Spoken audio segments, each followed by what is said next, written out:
हमारे बीच में एक धर्मगुरु भी हैं, इस वक्त हमारे बीच में हैं मौजूद कपिलवस्तु में, यहाँ पर भगवान बुद्ध के गृह जनपद में। हम इनसे कुछ जानकारी लेते हैं इस कपिलवस्तु के बारे में। और आज बुद्ध पूर्णिमा के दिन मुलाकात हुई है।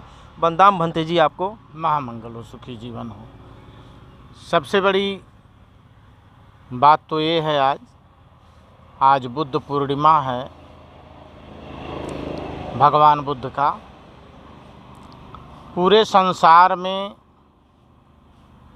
बुद्ध के अलावा कोई ऐसा व्यक्ति नहीं पैदा हुआ जिसका कि एक पूर्णिमा को जन्म लेना, दूसरे पूर्णिमा को ज्ञान प्राप्त करना और तीसरे पूर्णिमा को परिनिर्वाण कर जाना यानी मर जाना।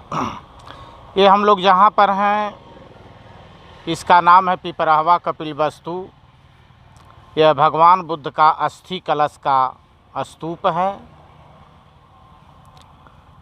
उनके पिताजी राजा शुद्धोधन और उनकी माता महामाया, उनका राजमहल यहाँ से 1 किलोमीटर उत्तर तरफ है, जहाँ पे सिद्धार्थ गौतम 29 वर्ष तक रहे। 29 वर्ष की उम्र में गृह त्याग किए और गृह त्याग करने के बाद बुद्धत्व की प्राप्ति हुई बौद्ध गया में। बौद्धत्व प्राप्ति के बाद 80 वर्ष के उम्र में कुशीनगर में महानिर्वाण को प्राप्त हुए। महापरिनिर्वाण के बाद में कुशीनगर में हुए, वहीं पर उनके शरीर को जलाया गया।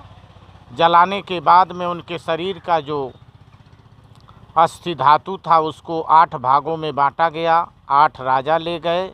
जैसे यहाँ पे आप स्तूप देख पा रहे हैं, ऐसे ही स्तूप 8 जगह बनाया गया। पहला स्तूप कपिलवस्तु में बनाया गया जो आप देख रहे हैं। दूसरा भाग उनके ननिहाल में बनाया गया, नेपाल में, नवलपरासी जिला देवदह रामग्राम। तीसरा कुशीनगर में और चौथा पावापुरी में। पावापुरी फाजिल नगर में पड़ता है। चुंद नाम के सोनार भगवान बुद्ध के शिष्य थे, उनको एक भाग मिला था तो उन्होंने बनवाया था। 5वां वैशाली में, 6वां नालंदा में और 7वां राजगीर में।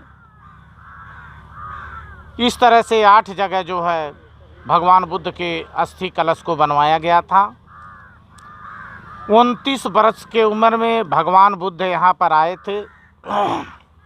जब ज्ञान गृह त्याग किए, तपस्या के बाद में जब ज्ञान प्राप्त हो गया, बुद्धत्व प्राप्ति हो गई, तो अब पहली बार जब आए तो आप जो ये देख पा रहे हैं ये खंडहर, इसका नाम है निग्रोधाराम बुद्ध विहार। भगवान बुद्ध भिक्षु संघ के साथ इसी महल में एक बरगद का पेड़ था। उस बरगद के पेड़ को पाली भाषा में निग्रोध कहा जाता है। भिक्षु संघ के साथ भगवान बुद्ध यहीं विश्राम करते थे और सुबह होने पर पंचशील का, जहाँ नगर बसा हुआ था, प्रचार प्रसार करते थे। पंचशील का मतलब कि पाणाति पाता बेरमणि शिक्षा पदं समादयामि, अकारण जीव हत्या नहीं करना चाहिए। दूसरा दिन्न दाना बेरमणि शिक्षा पदं समादयामि, किसी भी प्रकार का चोरी नहीं करना चाहिए। और तीसरा कामेषु मिच्छाचारा बेरमणि शिक्षा पदं समादयामि, पराए घर के स्त्री से या पुरुष से गलत व्यवहार नहीं करना चाहिए। चौथा मूसावादा बेरमणि शिक्षा पदं समादयामि, किसी के बात को सुनकर चुगली नहीं खाना चाहिए। और 5वां सुरा मेरे मज्ज पमाद ठाना बेरमणि शिक्षा पदं समादयामि, नशीली वस्तुओं का सेवन नहीं करना चाहिए। इसी का प्रचार प्रसार भगवान बुद्ध भिक्षु संघ के साथ करते थे।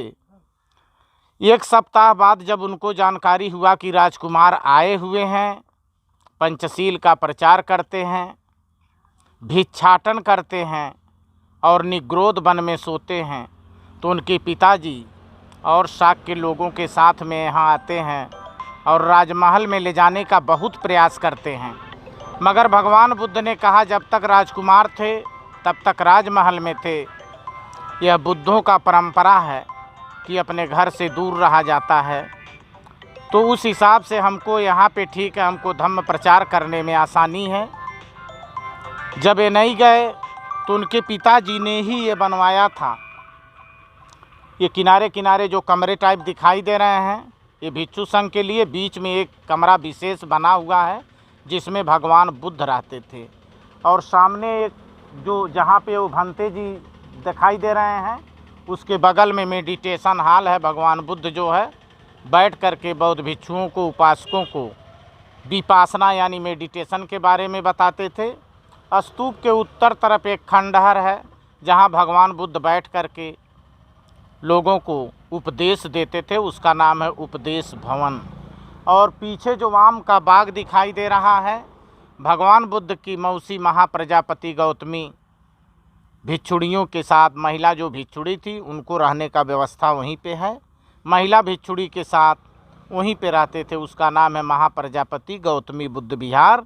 और भगवान बुद्ध के पिताजी का जो राजमहल था 1 किलोमीटर और दक्षिण तरफ है, उसका नाम है गनवरिया राजप्रसाद। वहाँ पे बुद्ध को रहने के लिए कि सन्यासी न बनने पावे, तब बचपना में ही उनके पिताजी बहुत प्रयास किए थे। उनको रहने के लिए, मनोरंजन के लिए 3 महल बनाया गया था, विशेष महल जाड़ा, गर्मी, बरसात के लिए, जिसका नाम है रंभ सुरंभ शुभ मालिका। एक महल में कुआं भी है, जो पानी पीने वाला कुआं होता है, वो आज के डेट में भी मौजूद है। ये यहाँ का इतिहास है। इसी के साथ हम अपने बात को समाप्त करते हैं। साधु साधु साधु भंते हर्ष रक्षित। हमें ही रहते हैं कपिलवस्तु, पिपरावा कपिलवस्तु, सिद्धार्थनगर। साधु साधु।